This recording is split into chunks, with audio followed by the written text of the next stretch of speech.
प्यारे विद्यार्थियों, नमस्कार। बृहन मुंबई महानगर पालिका शिक्षण विभाग वर्चुअल ट्रेनिंग सेंटर में आप सभी का हार्दिक स्वागत है। आपका वर्चुअल मार्गदर्शक जयप्रकाश आर मिश्रा। चलिए हम सीखने के लिए तैयार हो जाते हैं। आज हम लोग कक्षा 9वीं विषय विज्ञान और प्रौद्योगिकी, जिसको हम साइंस एंड टेक्नोलॉजी बोलते हैं, आज का अपना प्रकरण है बच्चों अंतरिक्ष अवलोकन दूरबीनें दूरदर्शी पार्ट 2, जिसको बोलते हैं ऑब्जर्विंग स्पेस टेलीस्कोप्स। हमने आपको पहले वीडियो में बताया था कि पुरातन काल में ही मानव ने सूर्य, चंद्रमा और तारों की कौतूहल देखने की शुरुआत की, लेकिन वे अपनी निगाहों से, अपनी आंखों से बहुत सारी चीज़ें नहीं देख सकती थी। लेकिन उन्होंने कल्पना की और हम कैसे देख सकते हैं। सबसे पहले उन्होंने चश्मे की खोज किया, उससे चीज़ें बड़ी दिखाई दी। फिर उन्होंने कई दर्पणों को जोड़ करके दूरबीनें बनाने का विचार गैलीलियो के मन में आया और उसमें वो सफल भी रहे। प्रकाश के विविध रूपों की जानकारी हम लोगों ने पहले वीडियो में लिखा। दृश्य प्रकाश की तरंगें, किसको हम देख सकते हैं, किसको नहीं देख सकते हैं।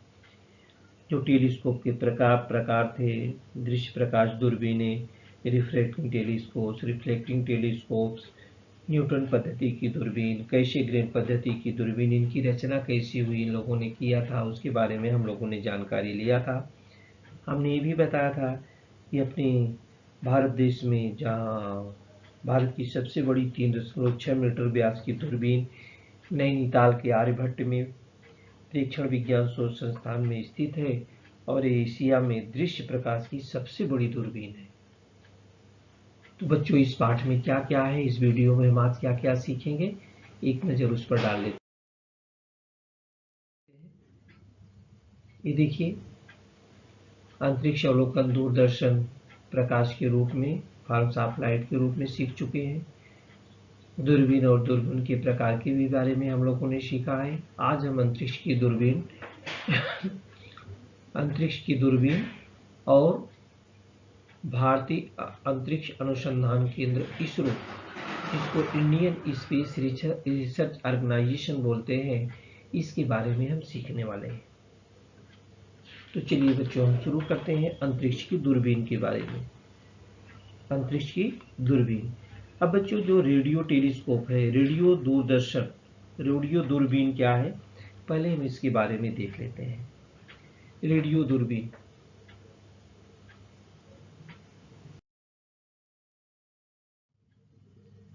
रेडियो टेलीस्कोप, जैसा हमने बताया कि हमारे आकाश में अनेक खगोलीय पिंड हैं बच्चों।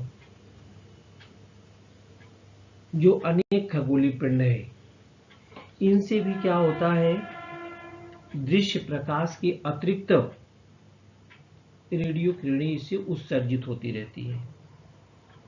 लेकिन इन तरंगों को हमारी जो आंख है ना, वो देख नहीं सकती है।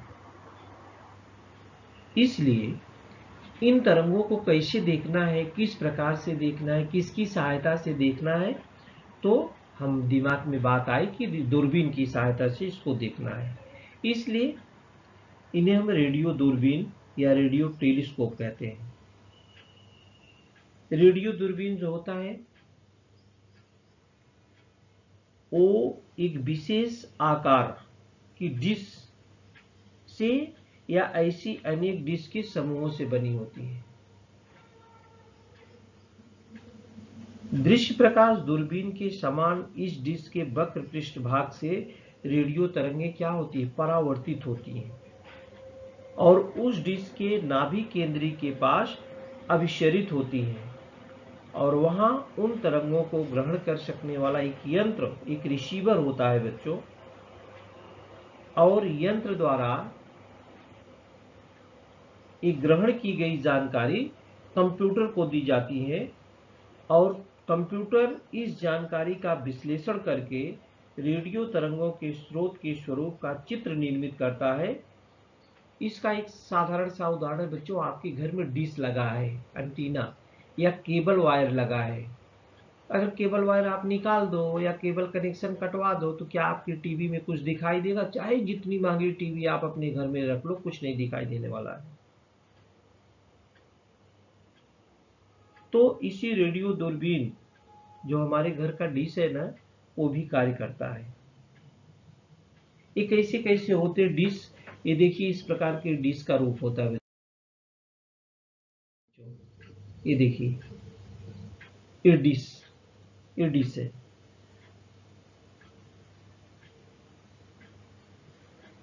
बड़े बड़े डिश, अनेकों डिश एक साथ लगे रहते हैं और कार्य करते हैं। यहाँ महाराष्ट्र में अपने पुणे के पास में नारायण गांव में GMRT माने जियान मीटर वेव रेडियो टेलीस्कोप नामक महाकाय रेडियो दूरबीन स्थापित की गई है। तो होता क्या है, जो अपने आकाश में ग्रह है, तारे हैं, उनसे आने वाली मीटर में तरंगदैर्घ्य वाली रेडियो तरंगों का उपयोग करके खगोलीय जो वस्तु का अध्ययन करने के लिए ये दूरबीन स्थापित की गई है। यह दूरबीन 30 पैराबोला आकार की दूरबीनों का समूह है। इसकी प्रत्येक दूरबीन का व्यास जो होता है वो 45 मीटर है। इस दूरबीन को महाकाय दूरबीन कहते हैं बच्चों। इसका कारण यह है, इसमें स्थित 30 दूरबीनों की जो रचना जो होता है 25 किलोमीटर के विस्तृत क्षेत्र में की गई है। यह रचना ऐसी प्रतीत होती है कि 25 किलोमीटर व्यास की एक ही दूरबीन हो, अर्थात 25 किलोमीटर व्यास वाली दूरबीन द्वारा जो जानकारी मिलती है वही जानकारी 30 दूरबीनों के समूह द्वारा भी मिलती है, जो GMRT के भारतीय वैज्ञानिक और टेक्नीशियन द्वारा कम से कम खर्च में निर्मित विश्व स्तर की अनुसंधान सुविधा है। इस दूरबीन द्वारा सूर्यमाला, सौर हवाएं, स्पंदक, महाविस्फोटक और तारों के मध्य स्थित हाइड्रोजन के बादलों का अध्ययन किया जाता है। इस दूरबीन का उपयोग करने के लिए विश्व भर के वैज्ञानिक भारत में आते हैं बच्चों। ये डिश कैसे काम करता है बच्चों, इस चित्र के माध्यम से हम देखेंगे। ये डिश जो देखिए, ये डिश यहाँ पर है। यहाँ से रेडियो तरंगे देखिए यहाँ से आती हैं, यहाँ से अंतरिक्ष में से आती हैं, ये डिश पर पड़ती हैं। कहाँ पड़ती हैं? डिश पर। ये रेडियो तरंगे हैं, इसको रेडियो टेलीस्कोप बोलते हैं। रेडियो तरंगे आती हैं, इस डिश पर पड़ती हैं और डिश पर पड़ने के बाद इसका कनेक्शन जो डिश का होता है, देखिए यहाँ पर पड़ती है, यहाँ पर है डिश का जो एक ग्राहक है, ये ग्राहक उसको क्या करता है,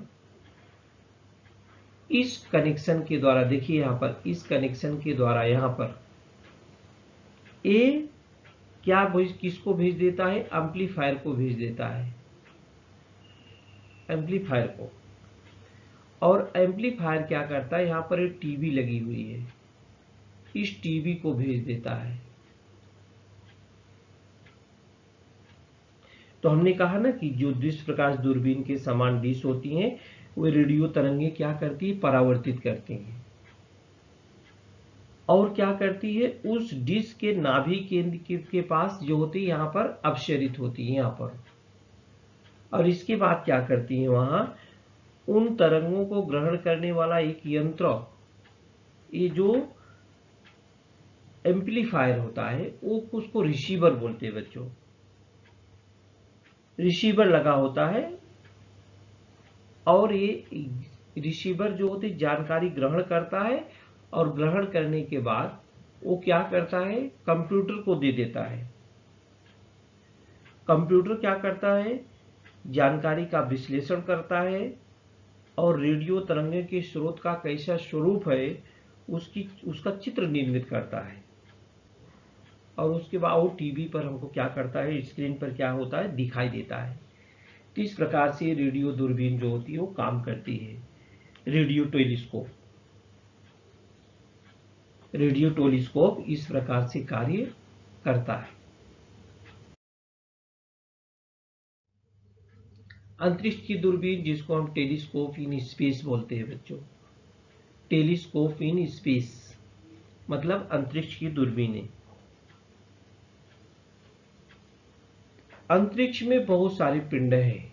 अंतरिक्ष के विविध पिंडों से आने वाली दृश्य प्रकाश और रेडियो तरंगें पृथ्वी के वायुमंडल से भूपृष्ठ तक पहुंच सकती हैं। इस कारण दृश्य प्रकाश और रेडियो दूरबीनों को भूपृष्ठ पर स्थापित किया जाता है, परंतु ऐसी भूपृष्ठ की दूरबीनों से अच्छी कोटि के परीक्षण करने में बहुत सारी कठिनाइयां भी होती हैं। अंतरिक्ष से दृश्य प्रकाश वायुमंडल से होकर के पृथ्वी पर पहुंचता है। अब बच्चों, वहां पर प्रकाश का वायुमंडल में भी अवशोषण होता है और हमारे तक पहुंचने में जो प्रकाश की तीव्रता है वो भी कम हो जाती है। और कठिनाई क्या है? दूसरी कठिनाई कि वायुमंडल के तापमान व दाब में परिवर्तन के कारण वायुमंडल में भी उथल पुथल हो रही है। इससे आने वाली जो दृश्य प्रकाश की किरणें हैं वो भी स्थिर नहीं है। केवल इतना ही परेशानी नहीं है, दिन में सूर्य का प्रकाश होता है तो उनका अवलोकन हम कर नहीं सकते हैं। बादल युक्त वायुमंडल हो, रात की समय शहरों के बल्बों का प्रकाश हो, तो ऐसी समय में, ऐसी घटनाओं में हमें आकाश अवलोकन करने में कठिनाई होती है। इन परेशानियों को दूर करने के लिए दृश्य प्रकाश की दूरबीनों को कहाँ स्थापित किया गया है? या तो पहाड़ों पर स्थापित किया गया है या ऐसी जगह स्थापित किया गया है जहां पर कोई न हो। तो ये सब कठिनाई कैसे दूर होगी? वैज्ञानिकों के मन में विचार आया कि जहां पर कोई नहीं है, निर्जन स्थान है, तो इनको क्यों न हम अंतरिक्ष में ही स्थापित करना चाहिए। अंतरिक्ष में ये सब परेशानियां नहीं है। तो ऐसी जगह जब अंतरिक्ष में स्थापित की गई तो उनका जो प्रकाश किरणों के स्रोत का प्रतिबिंब होगा वो स्पष्ट रूप से बनेगा, स्थिर भी रहेगा। ऐसी कल्पना वैज्ञानिकों के मन में आई और उसको उन लोगों ने साकार भी किया। इसको उन लोगों ने साकार भी किया। तो बच्चों, जब तक कल्पना नहीं आएगी, जब तक आप नहीं सोचेंगे कि हम क्या बनेंगे, बड़े होकर वैज्ञानिक बनेंगे, बड़े होकर डॉक्टर बनेंगे, इंजीनियर बनेंगे, देश सेवा करेंगे, वकील बनेंगे, जब तक कल्पना ही नहीं आएगी मन में, तब तक उसकी पूर्ति कैसे हो? तो ये सारी बातें वैज्ञानिकों के मन में आई थी और जो आज उन्होंने सफलतापूर्वक उस पर सफलता भी पा ली है।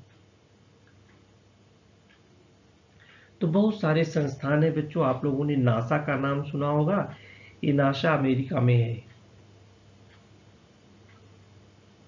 तो 1990 के दशक में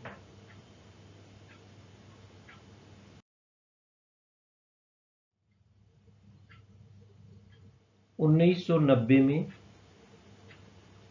अमेरिका के नासा संस्थान ने दृश्य प्रकाश दूरबीन हबल का अंतरिक्ष में प्रक्षेपण किया।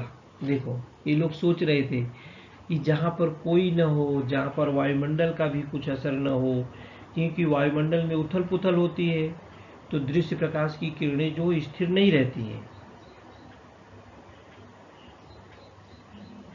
तो इन लोगों ने कहा कि निर्जन कहाँ है। पहले पहाड़ों पर इन लोगों ने सोचा, विचार बनाया, लेकिन इसके बाद इनके मन में कल्पना आई कि हम इसको अंतरिक्ष में स्थापित क्यों न कर दें।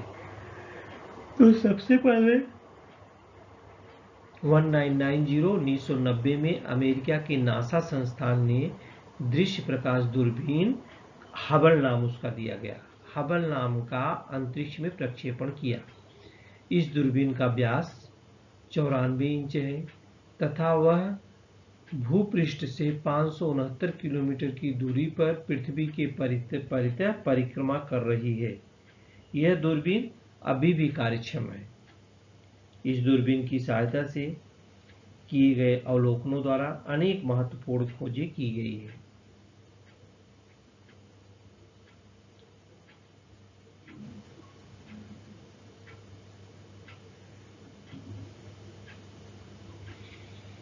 तो सबसे पहले 1990 में अमेरिका के नासा संस्थान ने दृश्य प्रकाश दूरबीन, जिसको हबल का नाम दिया गया, वो अंतरिक्ष में स्थापित हो गई।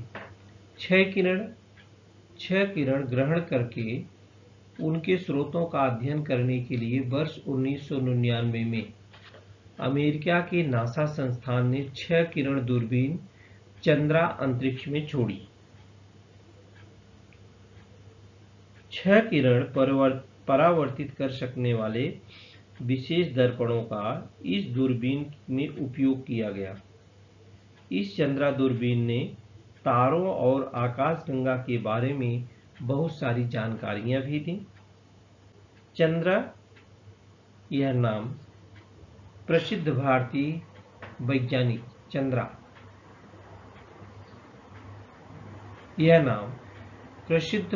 वैज्ञानिक चंद्रशेखर सुब्रमण्यम के सम्मान में दिया गया है।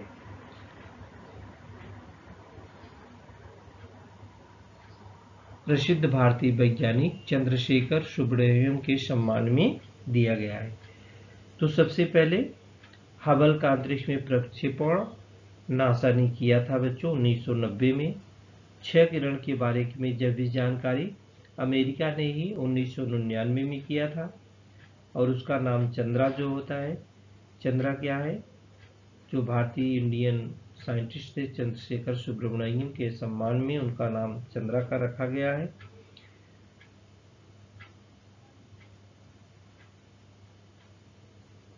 आगे है भारतीय अंतरिक्ष अनुसंधान केंद्र, जिसको हम इसरो बोलते हैं, Indian Space Research organisation.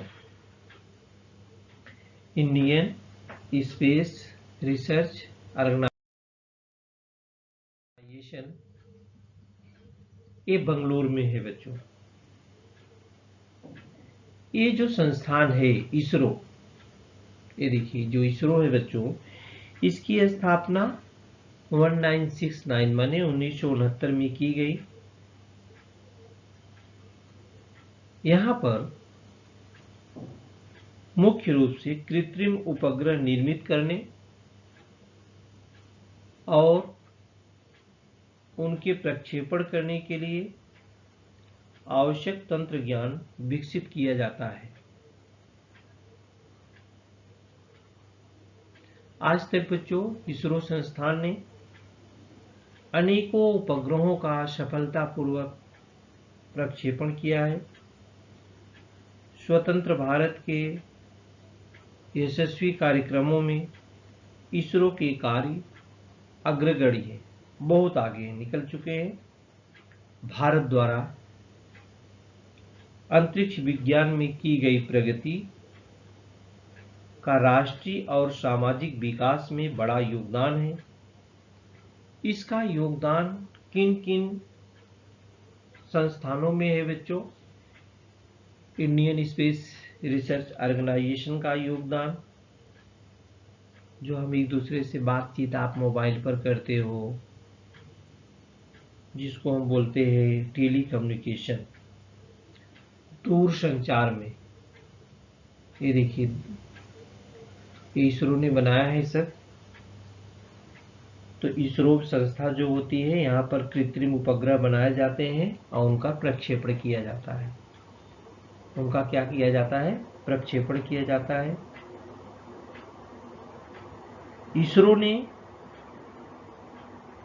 ISRO का योगदान किस किस क्षेत्र में है?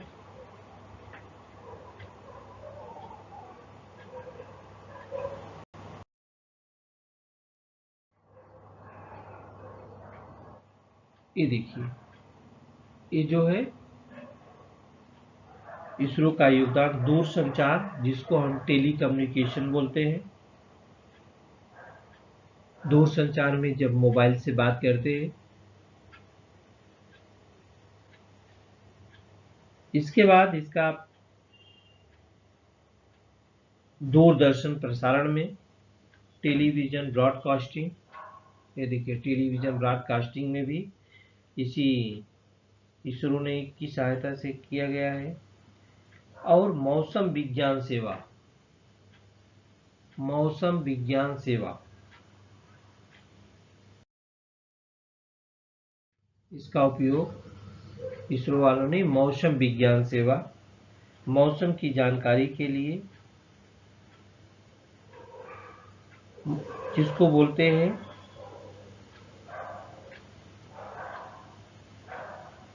मौसम विज्ञान सेवा, जिसको इनसेट और जीएसएटी, INSAT और GSAT उपग्रह श्रृंखला कार्यरत है। ये उपग्रह श्रृंखला क्या है? कार्यरत है। इस कारण अपने देश में चारों तरफ दूरदर्शन, दूरध्वनि और इंटरनेट जैसी सेवाएं उपलब्ध हो सकी है। जैसे जरा सा भी ये काम करना बंद कर देते हैं, इंटरनेट सेवा प्रभावित हो जाती है। इसी श्रृंखला के EDUSAT उपग्रह का तो केवल शिक्षा क्षेत्र के लिए ही उपयोग किया जाता है। देश के प्राकृतिक संसाधनों का नियंत्रण और व्यवस्थापन, आपदा प्रबंधन के लिए IRS उपग्रह श्रृंखला कार्यरत है।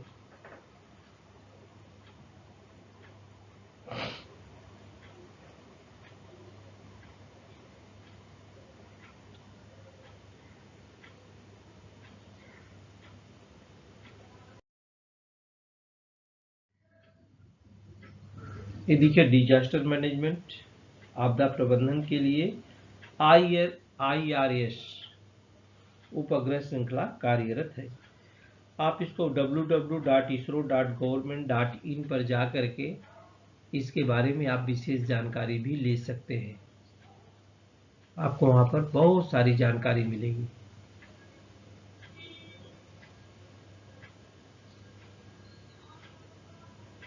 आगे बच्चों, एस्ट्रोसैट,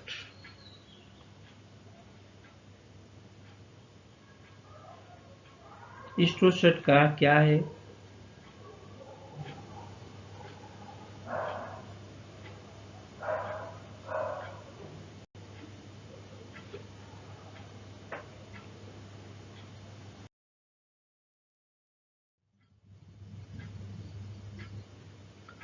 भारतीय अंतरिक्ष अनुसंधान केंद्र द्वारा अभी लेटेस्ट 2015 में, अभी 2015 में एस्ट्रोसैट नामक कृत्रिम उपग्रह का प्रक्षेपण किया गया और इस उपग्रह पर अल्ट्रावायलेट रेज, जिसको पराबैंगनी किरणें कहते हैं, एक्स रे, जिसको क्षय किरणें कहते हैं, ग्रहण करने वाली दूरबीनें और उपकरण लगाए गए हैं। इसके अधिकांश भाग भारत में ही तैयार किए गए हैं। जो एस्ट्रोसैट है, इसके बहुत सारे पार्ट अपने भारत में ही तैयार है। यह विश्व का एक द्वितीय उपग्रह है। विश्व का एक द्वितीय उपग्रह है। इसके द्वारा मिलने वाली जानकारी का उपयोग कर भारतीय खगोल वैज्ञानिक अंतरिक्ष के जो विभिन्न घटक हैं उस पर खोज करने वाले हैं। ये सबसे लेटेस्ट है, भारत ने बनाया है 2015 में। इसके बहुत सारे पार्ट भी अपने इंडियन हैं। तो बच्चों, इस पाठ में हम लोगों ने क्या क्या आज सीखा इस वीडियो में। इस वीडियो में हमने रेडियो दूरबीन के बारे में सीखा, रेडियो टेलीस्कोप के बारे में, आपके घर में जो डिश है कैसे वो चित्र टीवी पर आता है इसके बारे में भी जानकारी दी गई। अंतरिक्ष की जो दूरबीनें हैं, टेलीस्कोप इन स्पेस, उसके बारे में सबसे पहले दृश्य प्रकाश दूरबीन का जो हबल नाम का जो प्रोजेक्ट जो छोड़ा गया 1990 में अमेरिका के नासा से संस्थान ने, 6 किरण की जानकारी 1999 में किया गया। और जो भारतीय अंतरिक्ष अनुसंधान केंद्र इसरो है, इंडियन स्पेस रिसर्च ऑर्गेनाइजेशन, कि क्या क्या काम करता है, इसकी उपयोगिता कहाँ कहाँ पर है। इसकी उपयोगिता दूरसंचार टेलीकम्युनिकेशन में, टेलीविज़न ब्रॉडकास्टिंग में, मौसम विज्ञान सेवा में, इनसैट और जीएसएटी उपग्रह श्रृंखला में उपयोग की जाती है। ईडूसैट एक बच्चों श्रृंखला, उसमें केवल शिक्षा के क्षेत्र के में ही उपयोग में लाया जाता है। आपदा प्रबंधन है, डिजास्टर मैनेजमेंट, इसके लिए IRS उपग्रह श्रृंखला कार्यरत है। माने हर के श्रृंखला जो है तो वो सारी अलग अलग है। और स्टोसेट के बारे में हम लोगों ने देखा। जो बच्चों जो दृश्य प्रकाश की तरंगें होती हैं, हमने पहले वीडियो में आपको बताया था, उसकी वेवलेंथ आप लोग बता सकते हैं कितने से कितने तक होती है जिसको हम आसानी से देख सकते हैं। उसकी वेवलेंथ 400 nm से, nm माने नैनोमीटर, और 1 नैनोमीटर बराबर कितना होता है बच्चों, 10⁻9 मीटर। और पीएम जिसको पिकोमीटर बोलते हैं, 1 पिकोमीटर बराबर होता है 10⁻12 मीटर। तो जिसकी तरंग दैर्घ्य, जिस प्रकाश की तरंग दैर्घ्य 400 nm से 800 nm के बीच होती है, उसी को हमारी आंखें बच्चों देख सकती हैं। उससे ज़्यादा या कम वेवलेंथ रहेगा तो उसको हमारी आंखें देख नहीं सकती हैं। तो बच्चों इस वीडियो में आज के लिए इतना ही। और हमने बहुत सारा वीडियो पहले पार्ट से लेकर 18 पार्ट तक आपके विज्ञान में है, उसकी सारी वीडियो हम लोगों ने MCGF पोर्टल पर डाला हुआ है। आप उसको किसी भी समय आसानी से देख सकते हैं, उससे ज्ञान प्राप्त कर सकते हैं। वीडियो को देखिए और जो स्वाध्याय के प्रश्न हैं उसको हल करिए और परीक्षा में अधिक से अधिक अंक अर्जित कर सकते हैं आप। लेकिन वीडियो को आपको ध्यान से देखना पड़ेगा। तो प्यारे विद्यार्थियों, इस पार्ट में, इस वीडियो में आज के लिए इतना ही। आगे हम फिर मुलाकात करेंगे।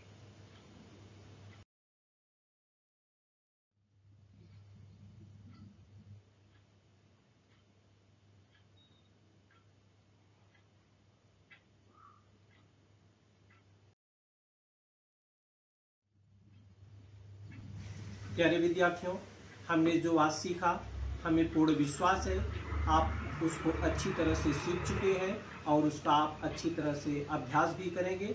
आज के लिए इतना ही। धन्यवाद।